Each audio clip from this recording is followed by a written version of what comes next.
Hello and welcome to our today's lecture. This is lecture 8 and this is our last lecture for the chapter properties of gas.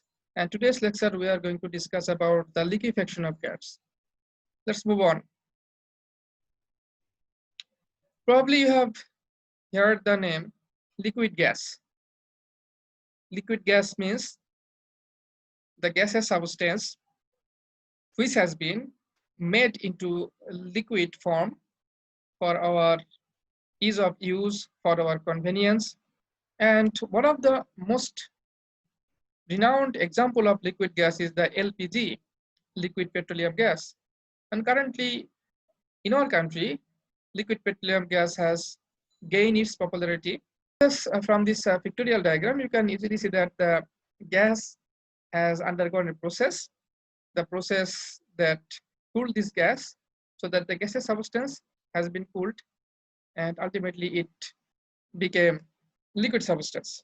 So cooling, that means reducing the temperature or reduction in the temperature, is one of the principal phenomenon or principal action that must be applied for the liquefaction of the gas.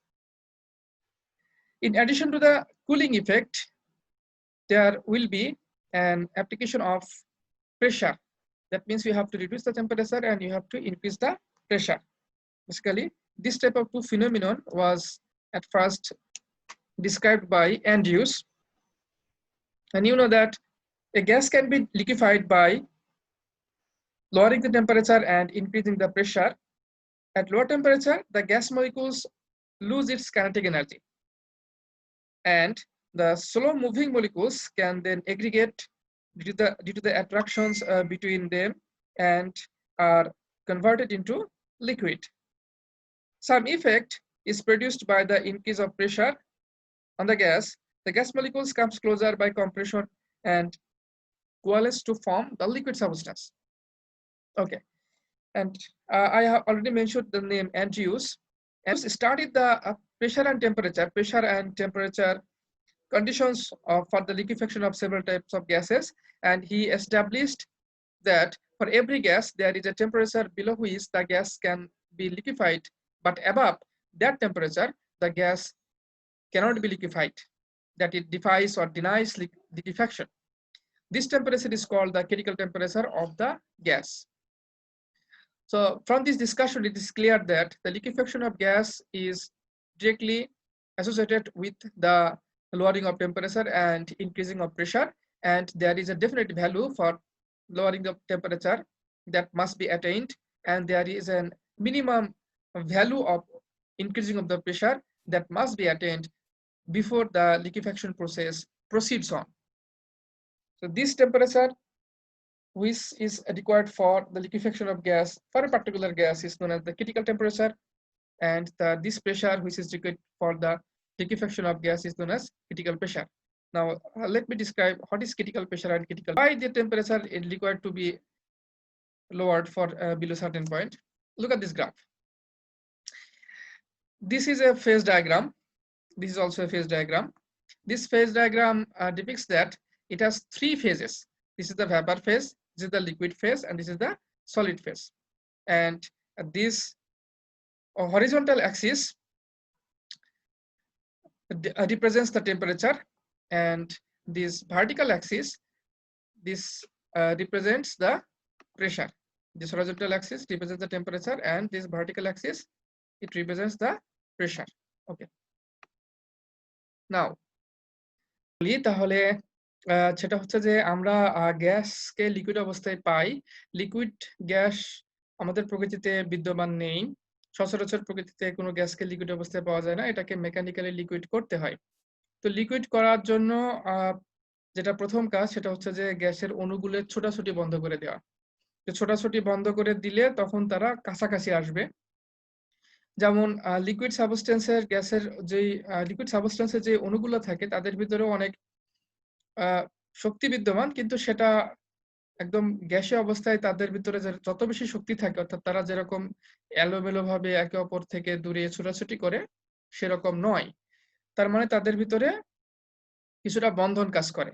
তো এইটা কাজ করার জন্য যেটা করতে হবে সেটা হচ্ছে তাদেরকে ঠান্ডা করতে হবে। ঠান্ডা করলে কি হবে? এদের শক্তির পরিমাণ কমে যাবে, ফলে তারা কাছাকাছি চলে আসবে। অণুগুলো যখন কাছাকাছি চলে আসবে, তারপরে তারা কোয়ালেস করে, অর্থাৎ তারা একে অপরের সাথে বন্ধন সৃষ্টি করবে। তো এটা বলা হচ্ছিল যে একটা গ্যাসকে লিকুইড করার জন্য তার টেম্পারেচার কমাইতে হবে এবং তার প্রেশারটাকে বাড়াইতে হবে।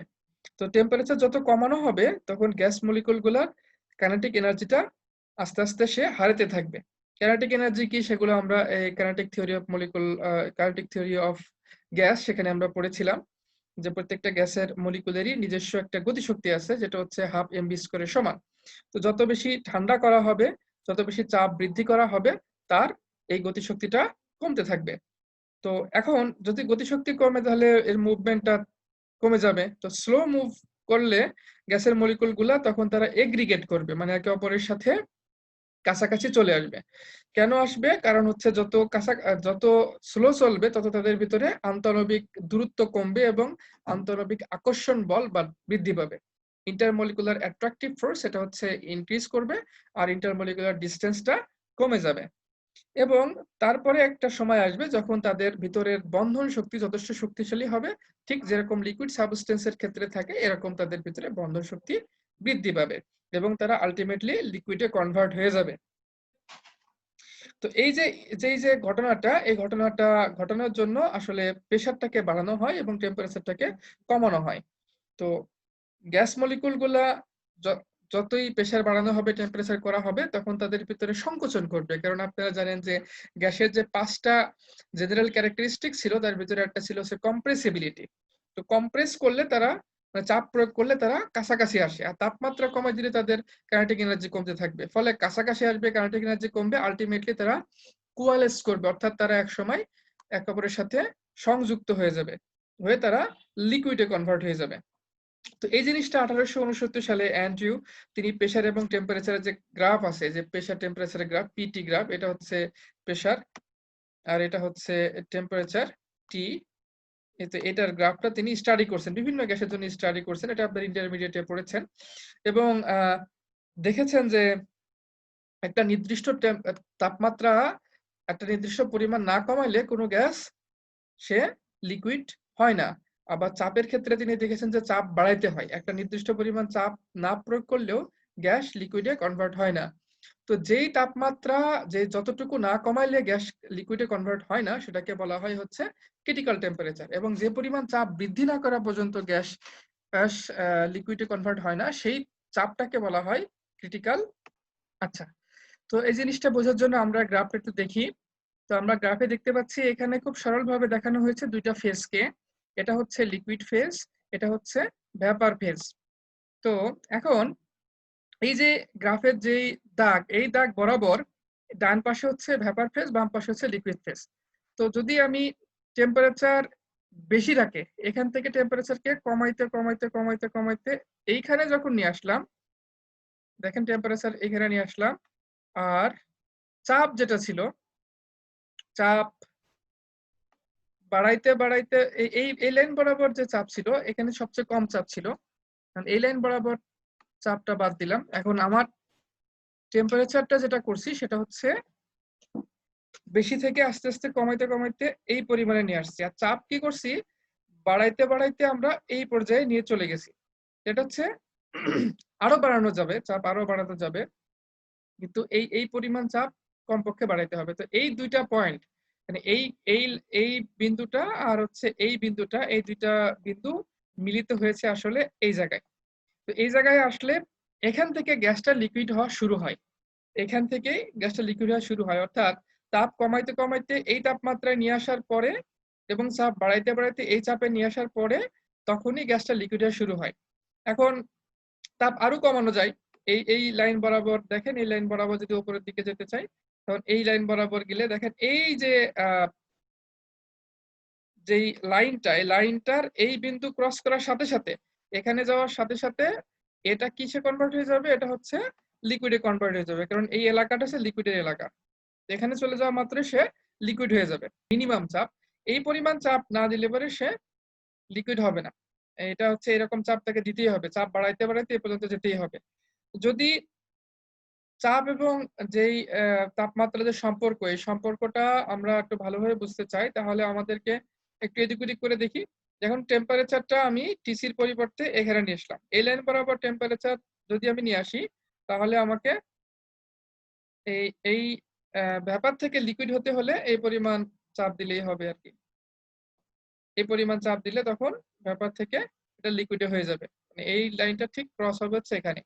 একইভাবে যদি আমি তাপমাত্রা আরো কমাই, আরো কমাইলে তখন চাপ আরো কম দিলেও হবে, আরো কম দিলেও হবে, আরো কম দিলেও হবে, তখন এটা লিকুইড হয়ে যাবে। আশা করি বুঝতে পারছেন যে এই লাইনটা ক্রস করলে সে লিকুইড হবে। আর এই লাইনটা ক্রস করার জন্য আমার সর্বশেষ যে অংশটা, এই অংশটা থেকেই এখান থেকে শুরু হয় আসলে তা লিকুইড হওয়া। তার মানে এর যদি এই পাশে সরে আসে, একটুখানি এই পাশে সরে আসলে সেটা আর লিকুইড হবে না। এই বরাবর যদি যাই, এই টেম্পারেচারটা এখান থেকে খুব বেশি বেশি টেম্পারেচার না, কিন্তু এই লাইন বরাবর গেলে যদি চাপ আমি ম্যাক্সিমাম চাপও প্রয়োগ করি, তাও দেখেন সেটা লিকুইড, ভ্যাপার থেকে লিকুইড হওয়ার যে জোন, সেই জোনের অনেক বাইরে। তার মানে এটা সুপার ক্রিটিক্যাল লিকুইড হতে পারবে, ফ্লুইড হতে পারবে, কিন্তু এটা লিকুইড হতে পারবে না, এটা লিকুইড হতে পারবে না। আচ্ছা, আবারও বলি যে তাপমাত্রা আমাকে একটা কমাইতে হবে, তাপমাত্রা কমাইতে একটা একটা ভ্যালু আসবে, যেই ভ্যালুতে এসে একটা ভ্যাপার লিকুইডে কনভার্ট হবে। আর চাপ বাড়াইতে হবে, চাপ বাড়াইতে থাকলে একটা ভ্যালুতে এসে সে লিকুইড হবে। আচ্ছা, তো ম্যাক্সিমাম যেই তাপমাত্রা, মানে যতটুকু তাপমাত্রা তে হাইয়েস্ট যে পসিবল টেম্পারেচার, সেটা হচ্ছে এইটা, এই বরাবর। এর পরে এর পরে যদি তাপমাত্রা আরেকটু বাড়ানো হয়, সামান্য একটু বাড়ালেও সেই বরাবর আপনি হাজার হাজার টন চাপ প্রয়োগ করলেও কোনো লাভ হবে না, সে ভ্যাপার থেকে লিকুইড হবে না। কারণ আমাদের লাইন তো হচ্ছে এই বরাবর, এইখানে। আর এই বরাবর যে তাপমাত্রা, সেটা হচ্ছে এই লাইনটা থেকে অনেক দূরে চলে এসেছে। তার মানে এটা হচ্ছে ম্যাক্সিমাম ভ্যালু তাপমাত্রা। এই যে ভ্যালু, এই ভ্যালুটা হচ্ছে ম্যাক্সিমাম ভ্যালু। এই তাপমাত্রা থেকে সামান্য পরিমাণ বাড়াইলেও, হাজার হাজার টন চাপ প্রয়োগ করলেও সেখানে সে কোনো গ্যাস লিকুইড হয় না। তো যেই প্রত্যেকটা গ্যাসের এরকম একটা নির্দিষ্ট তাপমাত্রা আছে, ম্যাক্সিমাম একটা তাপমাত্রা আছে।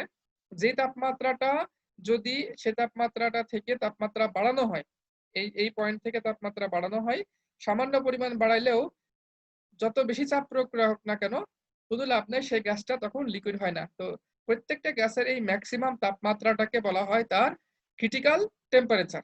ক্রিটিক্যাল টেম্পারেচার তাপমাত্রা, আপনি এই পয়েন্টে যে তাপমাত্রা আছে, সেই পয়েন্টে তাপমাত্রার জন্য একটা, এই পয়েন্টে মোটামুটি এই বরাবর একটা প্রেসার যে থাকবে, সে প্রেসার প্রয়োগ করলে সে লিকুইড হবে। এই পয়েন্টে যে তাপমাত্রা আছে, সেই পয়েন্টে এই বরাবর যেই প্রেসার আছে, সেই প্রেসারটা প্রয়োগ করলেই সে লিকুইডে কনভার্ট হয়ে যাবে। কিন্তু যেটা আমরা দেখাইলাম একদম শেষ পয়েন্টে, মানে এই এই বরাবর এই তাপমাত্রায়, এই বরাবর এই প্রেসারে সেটা লিকুইড হবে। আর এই তাপমাত্রায় দেখতে পাচ্ছি আমরা যে যদি লিকুইড, ভ্যাপার থেকে লিকুইড হতে হয়, তাহলে এখানে এই পরিমাণ চাপ প্রয়োগ করলেই চলে। কিন্তু তাপমাত্রা বাড়াইতে বাড়াইতে যখন টিসিতে আসলাম, তখন আমরা দেখতে পাচ্ছি যে এই পরিমাণ, এটা হচ্ছে ম্যাক্সিমাম তাপমাত্রা। এর পরের বিন্দুর যে তাপমাত্রা, সেটা যাই হোক না কেন, সেই তাপমাত্রায় আপনি যতই চাপ প্রয়োগ করেন না কেন, কম হোক বেশি হোক, কমের তো প্রশ্নই ওঠে না, আপনি বেশি দিলেও কোনো লাভ নাই, হাজার হাজার টন চাপ দিলেও লাভ নেই। কারণ সে হচ্ছে এই যে ব্যাপার থেকে লিকুইড হওয়ার যে অবস্থা, সে অবস্থায় আর নেই। সে আর কখনোই এই ফেজের এই যে দশা, এটা হচ্ছে বাষ্পীয় দশা, এটা হচ্ছে লিকুইড দশা, তরল দশা। এই বাষ্প থেকে সে কখনো তরল হতে পারবে না। তাহলে টিসি হচ্ছে ম্যাক্সিমাম ভ্যালু, টিসি হচ্ছে ম্যাক্সিমাম তাপমাত্রার ভ্যালু। যে তাপমাত্রার শুধুমাত্র সেই তাপমাত্রাতেই প্রয়োজনীয় পরিমাণ চাপ প্রয়োগ করলে, যথেষ্ট পরিমাণ চাপ প্রয়োগ করলে একটা গ্যাস তরলে পরিণত হয়। সে তাপমাত্রা থেকে তাপমাত্রা বাড়ায় দিলে, অনেক বেশি চাপ প্রয়োগ করলেও সে গ্যাস কখনো তরল হয় না। তো টিসিটাকে বলা হয় ক্রিটিক্যাল টেম্পারেচার। এটা বিভিন্ন গ্যাসের জন্য বিভিন্ন রকম হতে পারে। ক্রিটিক্যাল টেম্পারেচারে যে প্রেসারটা থাকে, সেটাকে বলা হয় ওই গ্যাসের জন্য critical pressure, PC.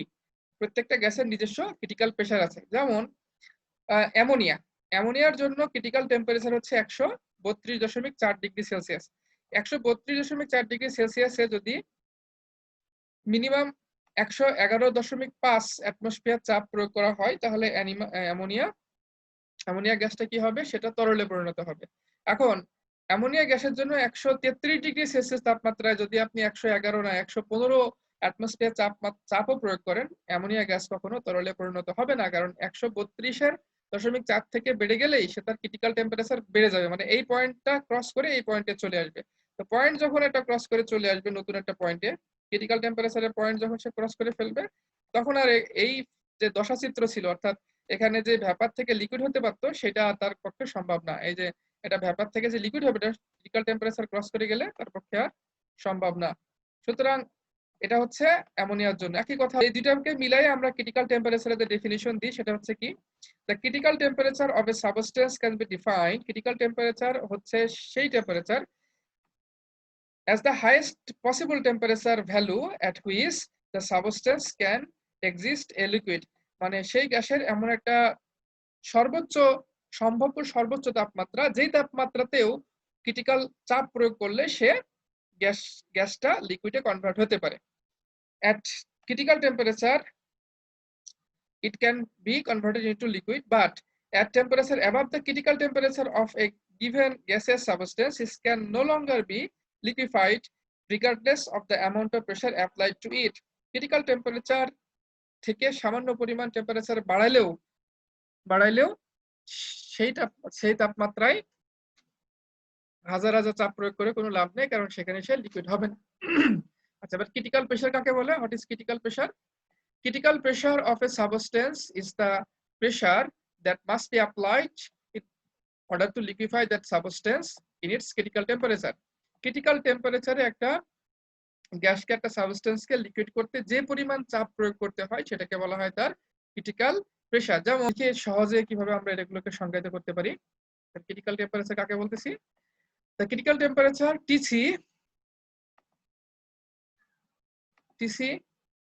of a gas may be defined as the temperature above which it cannot be liquefied no matter how great the pressure applied. তাহলে ক্রিটিক্যাল টেম্পারেচার একটা গ্যাসের সেই তাপমাত্রা যে তাপমাত্রার উপরে এটাকে প্রচুর পরিমাণে চাপ প্রয়োগ করেও তরলে পরিণত করা যায় না। ক্রিটিক্যাল টেম্পারেচার একটা গ্যাসের সেই তাপমাত্রা যে তাপমাত্রা থেকে একটু বেশি তাপমাত্রা, অর্থাৎ সেই তাপমাত্রা থেকে তাপমাত্রা বৃদ্ধি করলে অনেক চাপ প্রয়োগ করেও তাকে আর তরলে পরিণত করা যায় না। এটা হচ্ছে ক্রিটিক্যাল টেম্পারেচার। এবার ক্রিটিক্যাল প্রেসার কাকে বলবো? অলরেডি বলেছি, ক্রিটিক্যাল টেম্পারেচার এর জায়গায় যে চাপটা প্রয়োগ করতে হয় সেটাকে বলা হয় ক্রিটিক্যাল প্রেসার। তো ক্রিটিক্যাল প্রেসার কি?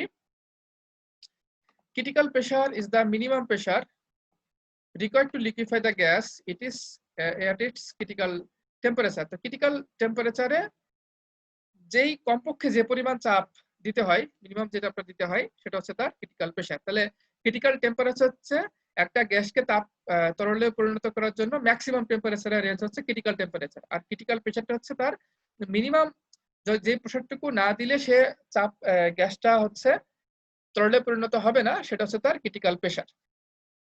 ঠিক আছে, আমরা যদি ওই ফেজ ডায়াগ্রামের কথা বলি তাহলে দেখতে, ফেজ ডায়াগ্রামের চোখের সামনে থাকলে বা ওটার কথা যদি বলি, দেখেন টিসি তে ক্রিটিক্যাল টেম্পারেচারে আসার পরে কমপক্ষে পিসি পরিমাণ চাপ দিলে তবে সে তরলে পরিণত হচ্ছিল। টিসি থেকে যদি আপনি তাপমাত্রা আরো কমাইতে পারেন, আপনার যদি এরকম ক্যাপাসিটি থেকে তাপমাত্রা আরো কমাবেন, তাহলে আপনি আরো কম তাপমাত্রায়ও আপনি তাকে তরলে পরিণত করতে পারবেন। কিন্তু টিসি হচ্ছে আপনার ম্যাক্সিমাম তাপমাত্রার ভ্যালু, যার উপরে গেলে আপনি তাকে আর লিকুইডে পরিণত করতে পারবেন না। আর সেই ম্যাক্সিমাম তাপমাত্রার ভ্যালুতে টিসিতে যেই পরিমাণ চাপ আপনার না দিলেই না, যেই পরিমাণ চাপ মিনিমাম যে প্রেসারটা না দিলেই না, সেই চাপটাকে আপনাকে বলতে হবে ক্রিটিক্যাল প্রেসার। তার মানে ধরেন যে আপনি একটা গ্যাসের জন্য তাপমাত্রা, যেমন এর আগে ছিল হচ্ছে মিথেন গ্যাসের কথা বলা হলো অথবা অ্যামোনিয়া গ্যাসের কথা বলা হলো, যে এই গ্যাসের যে তাপমাত্রায় তরল হয় আপনি তাপমাত্রা কমাইতে কমাইতে সেই তাপমাত্রা নিয়ে আসবেন, যে তাপমাত্রাটা নিয়ে আসলে সে তরল হবে, এরপরে সেই তাপমাত্রায় যে চাপটা প্রয়োগ করলে তরল হবে সেটাই হচ্ছে তার ক্রিটিক্যাল প্রেসার। ভেরি সিম্পল, এটা হচ্ছে তার ক্রিটিক্যাল প্রেসার। তো বললাম ক্রিটিক্যাল টেম্পারেচার এবং ক্রিটিক্যাল প্রেসারে গ্যাসের যে আয়তন হয় তাকে আমরা বলি হচ্ছে তার critical volume. Critical volume VC কি? The volume critical volume Vc is the volume occupied by a mole of gas at its critical temperature and critical pressure. এক মোল গ্যাস ক্রিটিক্যাল টেম্পারেচার এবং প্রেসারে থাকা অবস্থায় যে পরিমাণ আয়তন দখল করে তাকে বলা হবে তার critical volume. Critical temperature, critical pressure এবং ক্রিটিক্যাল ভলিউম, তিনটা জিনিস আমরা পেলাম। এই তিনটা জিনিসকে একসাথে বলা হয় ক্রিটিক্যাল কনস্ট্যান্ট। তিনটা জিনিস একত্রে কি বলা হবে? Critical constant. তাহলে আমরা বলতেছি যে critical temperature TC, critical pressure PC and critical volume VC are collectively called critical constants of all gases. All real gases have critical constants. যত বাস্তব গ্যাস আছে প্রত্যেকের ক্রিটিক্যাল কনস্ট্যান্ট আছে। প্রত্যেকটা গ্যাসের একটা নির্দিষ্ট ম্যাক্সিমাম তাপমাত্রা আছে, যে তাপমাত্রার উপরে তাকে আর তরল করা যায় না। ওই তাপমাত্রা এবং তার নিচে আসলে সে তরল হয়, এবং প্রত্যেকটা গ্যাসকে ওই তাপমাত্রাটার পার্টিকুলার চাপ প্রয়োগ করলেই তরল হওয়া শুরু করে।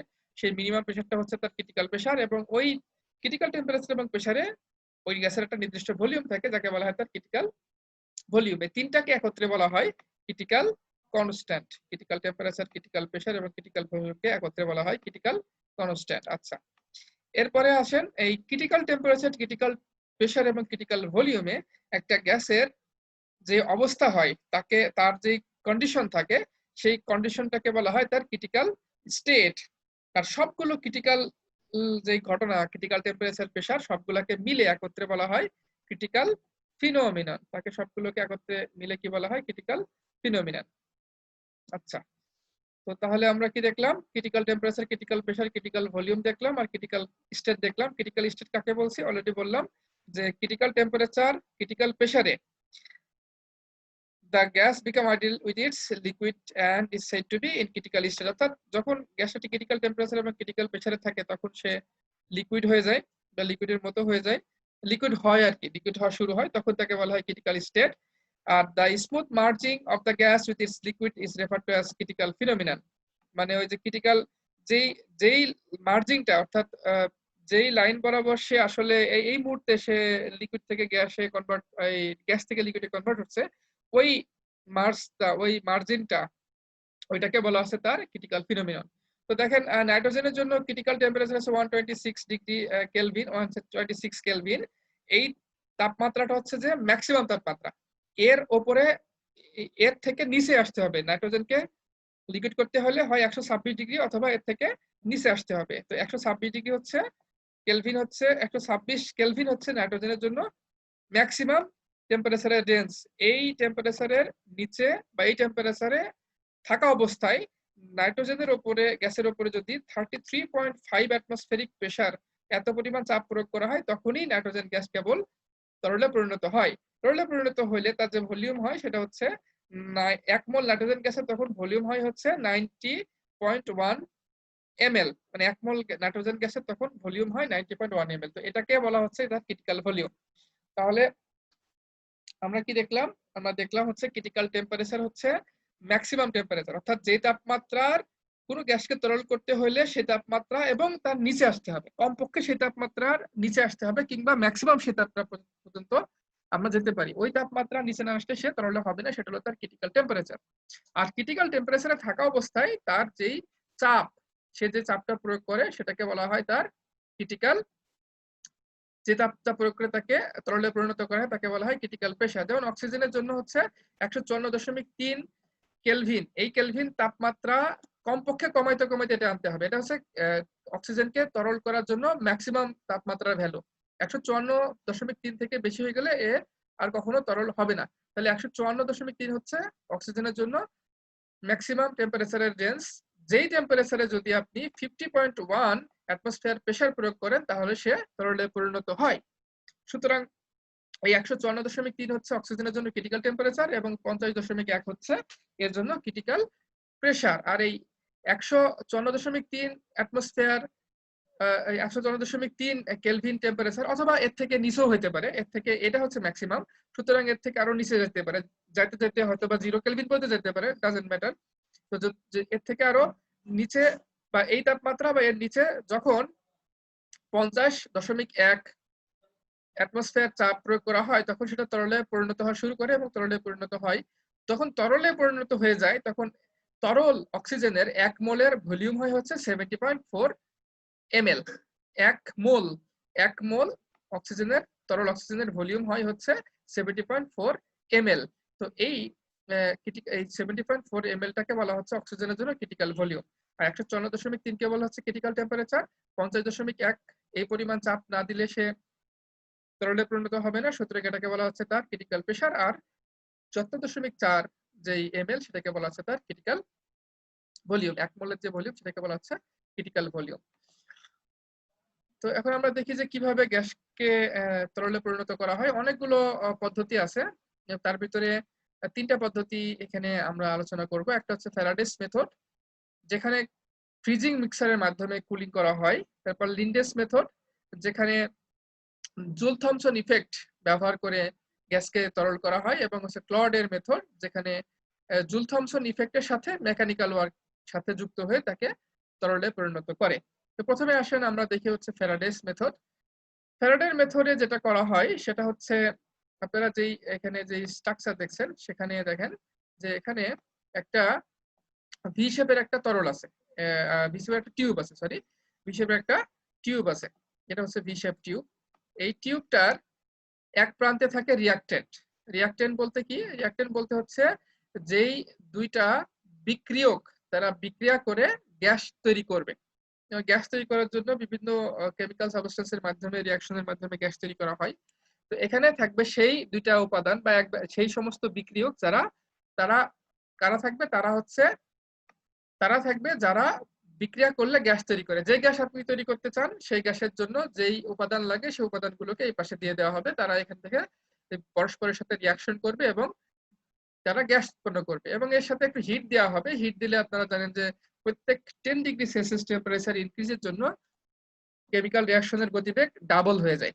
ফলে হিট দিলে এখানে কেমিক্যাল রিঅ্যাকশনের গতিবেগ বাড়বে। তো এখানে হিট দেওয়ার পরে গ্যাস তৈরি হবে। গ্যাস তৈরি হয়ে পাইপ দিয়ে যে এই লাইন বরাবর তারা প্রবাহিত হবে। এই লাইন প্রবাহিত হলে কি হবে, যেখানে গ্যাস তৈরি হচ্ছে সেখান থেকে গ্যাস আস্তে আস্তে এই মাথা বেয়ে বেয়ে এদিকে আসা শুরু করবে, এদিকে আসা শুরু করবে, আস্তে আস্তে অপর এক মাথার দিকে চলে আসবে। তো প্রতিনিয়ত গ্যাস তৈরি হতে থাকবে আর গ্যাস সেখানে আস্তে আস্তে আস্তে আস্তে এখানে আসতে থাকবে। আর এই প্রান্তটা, টিউবের এই প্রান্তটা একটা মিক্সারের ভিতরে দেওয়া আছে, যেখানে আসলে সোডিয়াম ক্লোরাইড আছে এবং বরফ আছে। সোডিয়াম ক্লোরাইড এবং বরফ একত্রে থাকলে তারা একটা ঠান্ডা পরিবেশ তৈরি করে, ঠান্ডা পরিবেশ তৈরি করে। তাহলে একটা এই ঠান্ডা পরিবেশ তৈরি হওয়ার কারণে যদি যেই গ্যাস এখানে তৈরি হলো সেই গ্যাসের ক্রিটিক্যাল টেম্পারেচার যেটা হয়, এই পরিবেশটা যদি সেই ক্রিটিক্যাল টেম্পারেচার তৈরি করতে পারে, অর্থাৎ এই বরফ এবং সোডিয়াম ক্লোরাইডের মিশ্রণটা যদি সেই ঠান্ডা পরিবেশ তৈরি করতে পারে, যেই পরিবেশে এই গ্যাসটা লিকুইড হয়, তাহলে কি হবে, এই গ্যাসটার ক্রিটিক্যাল টেম্পারেচার আমরা পেয়ে গেলাম। মানে এই বরফ আর পানির মিশ্রণটা টিসি তৈরি করতে পারলো। ঠিক আছে, বরফ এবং সোডিয়াম ক্লোরাইডের মিশ্রণটা কি তৈরি করতে পারলো, টিসি তৈরি করতে পারলো। টিসি কি? যেই গ্যাসটা তৈরি হচ্ছে তার ক্রিটিক্যাল টেম্পারেচার, মানে এই ক্রিটিক্যাল টেম্পারেচারে না গেলে তো সে কখনো লিকুইড হবে না। সুতরাং ঠান্ডা করতে করতে আমাদেরকে তাপমাত্রা কমাতে কমাতে ক্রিটিক্যাল টেম্পারেচারে নিয়ে আসতে হবে। কারণ ক্রিটিক্যাল টেম্পারেচার হচ্ছে ম্যাক্সিমাম টেম্পারেচার, যার থেকে শুরু করে নিচের দিকে আসলে কেবল ওই গ্যাসটা তরলে পরিণত হয়। ঠিক আছে, তাহলে ক্রিটিক্যাল টেম্পারেচার চলে আসলো। ক্রিটিক্যাল টেম্পারেচার পাওয়ার পরে 2 নম্বর কাজ হলো আমাদেরকে ক্রিটিক্যাল টেম্পারেচারের সাথে সাথে এখানে ধরেন ক্রিটিক্যাল টেম্পারেচার আমরা পেয়ে গেছি, কারণ এই গ্যাস মিশ্রণ গ্যাসটা যেই বরফ এবং সোডিয়াম ক্লোরাইডের মিশ্রণের মধ্যে আছে, সেই ঠান্ডা হইতে হইতে ক্রিটিক্যাল টেম্পারেচার চলে আসছে। এর পরের কাজ হলো গ্যাসের উপর যেন একটা চাপ প্রয়োগ করা হয়, যে চাপটা হবে হচ্ছে সেই চাপ, যে চাপ প্রয়োগ করলে সে তরলে পরিণত হয়, যাকে আমরা বলছি ক্রিটিক্যাল প্রেসার। ক্রিটিক্যাল প্রেসারটা কিভাবে পাবো? ক্রিটিক্যাল প্রেসারটা এভাবে পাওয়া যাবে, আসলে যখন এই গ্যাসটা এই লাইন বরাবর এখান থেকে তৈরি হয়ে আস্তে আস্তে এই লাইন বরাবর এদিকে আসতে থাকে, প্রতিনিয়ত যেহেতু গ্যাস তৈরি হয় আর আসে, সুতরাং গ্যাসের পরিমাণ এখানে বাড়তে থাকে। এদিক থেকে গ্যাস তৈরি হয়ে আস্তে আস্তে এদিকে যেতে থাকে, গ্যাসের পরিমাণ বাড়তে থাকে। যত গ্যাসের পরিমাণ বাড়ে, ভলিউম বাড়লে তার চাপ বাড়ে। এটা আপনারা জানেন যে ভলিউম বাড়লে তার চাপ বৃদ্ধি পায়। যত সংখ্যক মোল বাড়বে, এখানে তো মোল বাড়ছে, গ্যাস তৈরি হচ্ছে মানে মোল বাড়ছে, মোল বাড়ছে মানে ভলিউম বাড়ছে, ভলিউম বাড়ছে মানে তার চাপও বৃদ্ধি পাচ্ছে, ভলিউম বাড়ছে মানে তার চাপও বৃদ্ধি পাচ্ছে। তো চাপ যত বৃদ্ধি পাবে পেতে পেতে হয়তোবা একসময় এমন একটা চাপে পৌঁছায় যাবে, যেই চাপে পৌঁছাইলে এই গ্যাসটা লিকুইডে কনভার্ট হয়, অর্থাৎ যাকে আমরা বলছি তার এই গ্যাসের জন্য তার ক্রিটিক্যাল প্রেসার। তাহলে ক্রিটিক্যাল টেম্পারেচার পেয়ে গেলাম। মানে তাপমাত্রা কমাতে কমাতে যেই তাপমাত্রা না নিলে গ্যাসটা তরলে পরিণত হয় না, সে পরিমাণ তাপমাত্রা কমানো হলো। আর চাপ বাড়তে বাড়তে আমরা একটা চাপে পৌঁছাই গেল, যে চাপে গেলে সেটা লিকুইড হয়। তাহলে দুইটা জিনিস যখন মিলে যাবে তখন কি হবে, তখন গ্যাসটা লিকুইডে কনভার্ট হয়ে যাবে। 0 ডিগ্রি গেলে গ্যাসটা তখন কি হবে, লিকুইডে কনভার্ট হয়ে যাবে। এবং এখানে দেখেন গ্যাসটা লিকুইডে কনভার্ট হয়ে গেছে, গ্যাসটা এখানে লিকুইডে কনভার্ট হয়ে গেছে। এই রিজনটা আসলে লিকুইডের রিজন, এই রিজনটা আসলে লিকুইডের রিজন। তো এইভাবে করে ফ্যারাডের মেথডে তিনি গ্যাসকে কিছু গ্যাসকে লিকুইডে কনভার্ট করতে পেরেছিলেন। আশা করি জিনিসটা বুঝতে পেরেছেন। এই পাশে গ্যাস উৎপন্ন হচ্ছে, এখানে গ্যাস উৎপন্ন হচ্ছে এই জায়গাটায়, আর সেই গ্যাসটা উৎপন্ন হয়ে এই লাইন বরাবর দিয়ে এদিকে আসতেছে। আস্তে আস্তে যত বেশি গ্যাস উৎপন্ন হবে তত গ্যাসের চাপ বাড়বে, বাড়তে বাড়তে ক্রিটিক্যাল প্রেসারে কনভার্ট হয়ে যাবে, সে চাপটা ক্রিটিক্যাল প্রেসার পর্যন্ত পৌঁছে যাবে।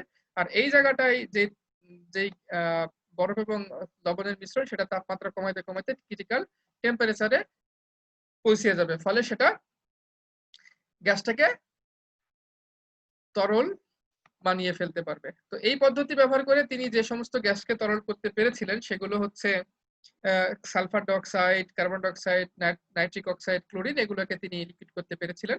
যেগুলোকে তিনি তরল করতে পারেননি সেগুলো ছিল হচ্ছে হাইড্রোজেন, নাইট্রোজেন, অক্সিজেন, এগুলো করতে পারেননি। কারণ হচ্ছে যে এগুলো এই সমস্ত গ্যাসকে তরল করার জন্য যে পরিমাণ তাপমাত্রা কমানো দরকার, অর্থাৎ ক্রিটিক্যাল টেম্পারেচার যেটা লাগবে সেটা সেই পরিমাণ ক্রিটিক্যাল টেম্পারেচার এখান থেকে পাওয়া যায় না। ঠিক আছে, তাদের ক্রিটিক্যাল টেম্পারেচার পাওয়া যায় না, ফলে ক্রিটিক্যাল প্রেসার ক্রিটিক্যাল টেম্পারেচার না পেলে তো সে তরল হবে না, কাজেই এদেরকে তিনি তরল করতে পারেননি। এটা ছিল ফ্যারাডের মেথড। এবার আসলে আমরা একটু লিন্ডের মেথডটা দেখে নিই। লিন্ডের মেথডটাও একটু অন্যরকম। আমার কাছে ছবিতে জিনিসটা আগে আপনাদেরকে ব্যাখ্যা দিয়ে বোঝাই দিই। আচ্ছা, জিনিসটা হচ্ছে এরকম যে এখানে আপনারা দেখতে পাচ্ছেন যে একটা জেট আছে। জেট মানে হচ্ছে সরু ছিদ্রপথ দিয়ে এখানে এই যে সরু ছিদ্রপথ দিয়ে কি বের হবে, এখানে হচ্ছে সরু ছিদ্রপথ দিয়ে বাতাস বের হবে। তো বাতাস কোত্থেকে আসবে, এই যে এখান থেকে ফ্রেশ এয়ার এখান থেকে টানা হচ্ছে, টানার পরে এই যে কম্প্রেসর আছে, কম্প্রেসরের কাজ কি, কম্প্রেসর হচ্ছে বাতাসকে কম্প্রেস করবে, চাপ দিবে, চাপ দিয়ে কি করবে, বাতাসটাকে এই লাইন বরাবর পাঠাবে। এই জায়গাটায় কি আছে হচ্ছে রেফ্রিজারেটিং লিকুইড, অর্থাৎ এখানে যেমন ফ্রিজের মধ্যে রেফ্রিজারেটিং লিকুইড থাকে, এসির মধ্যে রেফ্রিজারেটিং লিকুইড থাকে, যে কারণে কি হয় বাইরে থেকে যে বাতাস আসে সেটা এসির মধ্যে দিয়ে আসলে রুমের ভিতরে আসার পরে আমরা ঠান্ডা বাতাস পাই, কারণ সেখানে ফ্রিওন্স কাজ করে, রেফ্রিজারেটিং লিকুইড কাজ করে। ঠিক একই ভাবে এই যে বাতাসটা এখান থেকে নিল, এখান থেকে পাম্পের মাধ্যমে সে হচ্ছে এই রেফ্রিজারেটিং লিকুইডের ভিতর দিয়ে, ওই পাইপের ভিতর দিয়ে রেফ্রিজারেটিং লিকুইডের সংস্পর্শ দিয়ে এদিকে আস্তে আস্তে আসলো, ফলে সে ঠান্ডা হয়ে গেল। ঠান্ডা হওয়ার পরে আঁকা বাঁকা অনেক একটা বাঁকা পাইপের ভিতর দিয়ে আসার পরে এই যে মুখ, এখানে আমরা জেট বলতেছি, সরু ছিদ্রপথ দিয়ে সে বের হয়। আপনারা জানেন যখন উচ্চ চাপের কোনো জিনিস সরু ছিদ্রপথ দিয়ে বের হয় তখন সেটা ঠান্ডা হয়ে যায়, এটাকে বলা হয় জুল থমসন ইফেক্ট। এজন্য সাইকেল পাম্প দেওয়ার সময় তার পাম্পারের মাথা দিয়ে যে বাতাস বের হয় সেটা হাতে লাগলে ঠান্ডা মনে হয়, ঠান্ডা অনুভূত হয়। তো এই যে ঘটনাটা ঘটে, এটা এই কারণে কি হয়, বাতাসটা ঠান্ডা হয়ে যায়। ঠান্ডা হয় কেন, যে হঠাৎ করে বেশি চাপের স্থান থেকে যখন বড় জায়গা চাপের ভিতরে প্রসারিত হয় তখন তাদের ভিতরে আগে যে বন্ধন ছিল সেই বন্ধনটা ভেঙে যায়। বন্ধন ভাঙার জন্য যে পরিমাণ শক্তি প্রয়োজন হয় সেই শক্তিটা তারা নিজের ভিতরে যে তাপমাত্রা আছে সেই তাপমাত্রা থেকে নিয়ে নেয়, অর্থাৎ টেম্পারেচারটাকে কমিয়ে নিজেদের ভিতর থেকে এই কাইনেটিক এনার্জি বা এনার্জিটা নিয়ে নিল, ফলে তাদের তাপমাত্রা কমে যায় এবং তারা সরু ছিদ্রপথ দিয়ে পুরো রুমের ভিতরে তারা ছড়িয়ে পড়ে। তো পুরো রুমের ভিতরে যখন ছড়িয়ে পড়লো, মনে করেন যে রুমের ভিতরে ছড়িয়ে পড়লো, এই যে এখানে ছড়িয়ে পড়লো, এখানে ছড়িয়ে পড়লো, এখানে ছড়িয়ে পড়লো, রুমের ভিতরে ছড়িয়ে পড়লো, এখনো সে গ্যাসই আছে। তারপরে কি হলো, ছড়িয়ে পড়ার পরে এ কিন্তু অনেক ঠান্ডা হয়ে গেছে, কারণ বাইরে থেকে আনার পরে এখানে একে তো ঠান্ডা করা হয়েছে, আবার সরু ছিদ্রপথ দিয়ে বের করা হয়েছে, আরো ঠান্ডা হয়ে গেছে। এরপরে কি হবে, সে এখান তো এখনো গ্যাস আছে, সুতরাং সে ঘুরতে ঘুরতে এখানে একটা খালি জায়গা পেয়েছে। কারণ এই খালি জায়গা দিয়ে এই গ্যাস মলিকুল গুলা সে কি করলো, সে আস্তে আস্তে আস্তে আস্তে আস্তে আস্তে আবার সে কম্প্রেসরের দিকে চলে গেল। কম্প্রেসর এটাকে আবার ঘুরিয়ে, বাইরে তো যেতে দিবে না, কম্প্রেসর এটাকে ঘুরিয়ে আবার আগে সে পাইপের ভিতর দিয়ে আবার পাঠাইলো। সে কি করলো, সে আবার রেফ্রিজারেটিং এর লিকুইডের সংস্পর্শে এলো, আগে থেকে ঠান্ডা হয়ে গেছিল, এখানে এসে আরো বেশি ঠান্ডা হলো। আরো বেশি ঠান্ডা হওয়ার পরে সে আবার এই পাইপ বরাবর পাইপ দিয়ে আস্তে আস্তে আস্তে আস্তে আস্তে আস্তে এসে সরু ছিদ্রপথ দিয়ে আবার বের হলো, আরো বেশি ঠান্ডা হলো। এরকম করে ঘুরতে ঘুরতে ঘুরতে ঘুরতে একসময় সে এমন বেশি ঠান্ডা হবে যে তার ক্রিটিক্যাল টেম্পারেচার সে পৌঁছায় যাবে, ক্রিটিক্যাল টেম্পারেচারে সে পৌঁছায় যাবে। তো ক্রিটিক্যাল টেম্পারেচারে যখন পৌঁছায় যাবে, এরপরে কি হবে, তার লাগবে সে ক্রিটিক্যাল প্রেসার। তো ক্রিটিক্যাল টেম্পারেচার পেয়ে গেলাম, কারণ সে ঘুরতে ঘুরতে প্রচুর ঠান্ডা হবে, যতবারই সে এই চক্রটা এই লাইনটা মানে এই চক্রটা অর্থাৎ এই সাইকেলটা কমপ্লিট করবে ততবারই সে ঠান্ডা হবে, হতে হতে ক্রিটিক্যাল টেম্পারেচারে চলে আসবে। আর দেখেন বারবার গ্যাস কিন্তু এখানেই ঘুরে আসছে, সুতরাং এর ভিতরে গ্যাসের চাপ বাড়বে। এই পাইপের ভিতরে বা সিলিন্ডারের ভিতরে গ্যাসের চাপ বাড়তে বাড়তে এমন একটা সময় আসবে যে সে ক্রিটিক্যাল প্রেসার অর্থাৎ যেই চাপ প্রয়োগ করলে গ্যাস তরল পরিণত হয় সেই চাপ পর্যন্ত চাপ বেড়ে যাবে। কারণ এখানে তো গ্যাসের পরিমাণ বাড়ছে, একে তো যারা ছিল তারা থাকতেছে, আরো বাইরে থেকে আবার গ্যাসকে আমদানি করা হচ্ছে, বাইরে থেকে গ্যাস আমদানি হচ্ছে, আর ভিতরে যারা ছিল তারা তো আবার ঘুরপাক খাচ্ছে। ফলে গ্যাসের চাপ বাড়তে বাড়তে একসময় সেটা ক্রিটিক্যাল প্রেসারের যে পরিমাণ চাপ অর্থাৎ যে পরিমাণ চাপ প্রয়োগ করলে ক্রিটিক্যাল টেম্পারেচারে গ্যাসটা তরল হয় সেই চাপে উন্নীত হবে, চাপ বাড়তে বাড়তে সেই চাপে পৌঁছে যাবে, আর তাপমাত্রা কমতে কমতে একসময় ক্রিটিক্যাল টেম্পারেচারে চলে আসবে। ফলে গ্যাসটা কি হবে, এই যে এখানে লিকুইডে কনভার্ট হয়ে যাবে, গ্যাসটা লিকুইডে কনভার্ট হয়ে যাবে। এভাবে করে লিন্ডের মেথডে আমরা গ্যাসকে তরল থেকে লিকুইড কি বলে বাষ্প থেকে আমরা লিকুইডে কনভার্ট করতে পারি। তো আরেকটা মেথড আছে, সেটা হচ্ছে ক্লডের মেথড। ক্লডের মেথড এবং লিন্ডের মেথড একই রকম, পার্থক্য হচ্ছে ক্লডের মেথডে আরেকটা জিনিস আছে, সেটা হচ্ছে এখানে একটা এক্সট্রা একটা জিনিস আছে যেটাকে বলা হচ্ছে মেকানিক্যাল ওয়ার্ক করার জন্য। এখানে একটা এক্সপ্যানশন বা চেম্বার দেওয়া হয়েছে। এই চেম্বারটার কাজ কি? এই চেম্বারটার কাজ হলো গ্যাস তো আগেরটার মতোই সেম কাহিনী করতেছে। তো গ্যাস শুধুমাত্র আগেরটাই শুধুমাত্র কম্প্রেসরের দিকে যাচ্ছিল, এখানে যেটা হবে গ্যাস এই ছিদ্রপথ দিয়ে এসে এখানে এই সিলিন্ডারের ভিতরে চলে আসবে। সিলিন্ডারের ভিতরে একটা পিস্টন আছে, তো গ্যাস যখন এখানে বেশি হয়ে যাবে তখন এই গ্যাসটা পিস্টনটাকে ধাক্কা দিবে, ধাক্কা দিলে পিস্টনটা পিছন দিকে সরে যাবে, আবার বাইরে থেকে আবার পিস্টনটাকে এই পাশে ধাক্কা দিয়ে আবার সরিয়ে নিয়ে আসা হবে। তো গ্যাস যে পিস্টনটাকে ধাক্কা দিল ফলে গ্যাসের একটু কাজ হবে। তো গ্যাস যদি কাজ করে তাহলে শক্তি ক্ষয় হবে, সেই শক্তিটা কোত্থেকে আসবে? তার তাপমাত্রা থেকে আসবে, ফলে গ্যাসের তাপমাত্রা আরো কমবে। তো ফলে আগে যে ফিনোমিনন ছিল লিন্ডের মেথডে, সে একইভাবে গ্যাস তো তরল হবেই, সাথে সাথে তরলটা আরো বেগবান হবে, কারণ সে এখানে একটা পিস্টনটাকে ধাক্কা দেওয়ার কারণে কিছু কাজ করলো, কাজ করতে গিয়ে আরো কিছু শক্তি হারালো, ফলে আর একটু বেশি দ্রুত মানে আরো দ্রুত সে তরলে কনভার্ট হবে। আশা করি জিনিসটা বুঝতে পেরেছেন। তো এই হচ্ছে আমাদের মেথড, যে মেথডে আমরা গ্যাসকে কঠিন তরল থেকে বাষ্প থেকে তরলে পরিণত করি।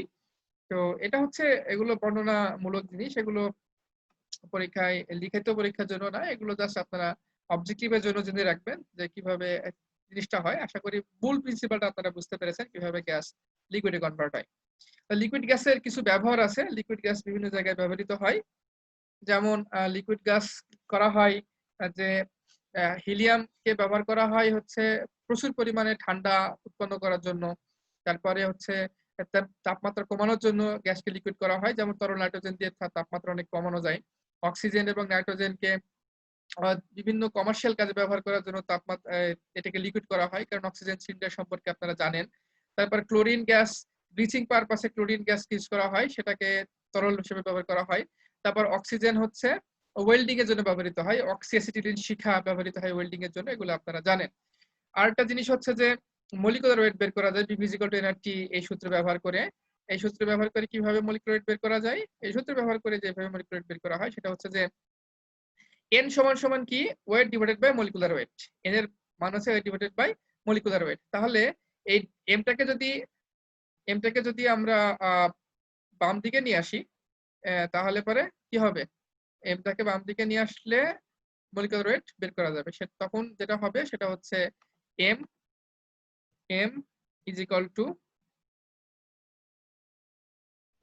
WRT by PV, এরকম হবে আর কি।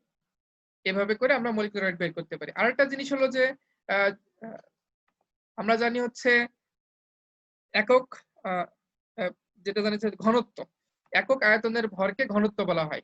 তো ঘনত্বকে ডি দিয়েও প্রকাশ করা যায়।